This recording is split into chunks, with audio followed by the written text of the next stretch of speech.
cho chúng ta thì cái đã cái người qua này cho nên cái người qua này thì mất thật là là không tay nó được vô là ông thì là đi về chúng ta cho nên class 12 kan pass cho BA kan sila thì chẳng biết đâu cái này thì sẽ ra rồi là chúng ta cho nên BA cái rồi chúng ta được là thì chỉ là cái phần mà chúng ta anh thuộc là anh sẽ dùng về cái gì đó khi người ta nghe được cái thuộc số cho nên là đây chúng ta cho nên thì là khi xong rồi bắt chân được rồi thì anh sẽ là nói thuộc là anh cho design của bạn thì hai cái phần là sẽ rồi mà sẽ tạo ra cái này đó thì bắt chân được rồi thì cái người này sẽ vào công việc cái này sẽ để cái này rồi chúng ta cho nên如果你发现他说我给你提供时间的那个很高的那种，做完你可以跟大家听看到我生活的那什么，你做完你看看微信啊，你马上就打算我你把你内部的生活你到我的生活里面来产生的这些马上，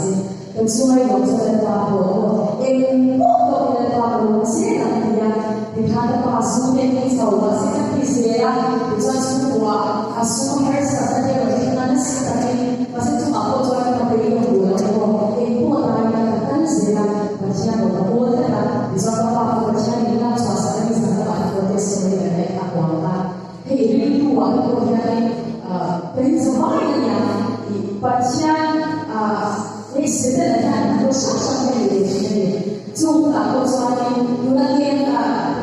never saw the children you know what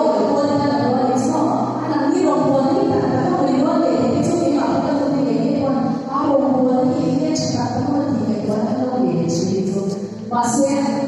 percaya dengan suami, ibu kita sendiri boleh lihat suami itu, percaya dengan ibu boleh tahu dengan ibu semua, haleluya, haleluya, ibu ini ada punya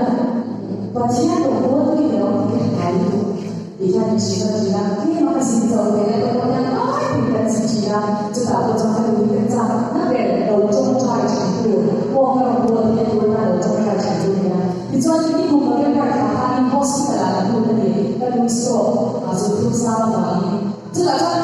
ก็สายเนี่ยอันสายเป็นพวกที่สิ่งที่สามารถเรียนได้ MRI แต่เป็นสิ่งที่ทำได้ที่จะแล้วที่สิ่งที่สามารถทำได้ที่จะการมั่งสมที่สมบูรณ์ได้เลย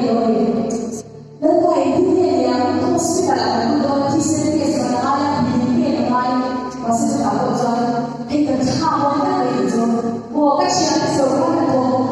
常常当初的日路上去嘛，现在吧，我都那个爱写的我，但是那个我一点来了，多了点那什么那什么的吧，不那那有一点那个你说你可以来听他，就打算你可以拿到中菜了，你看你的你做我看你的啥呀？我这手你做你看，可以拿到我。就打算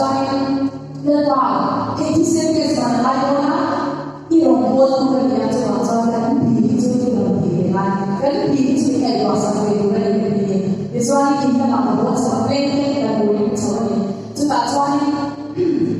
哈利路亚的，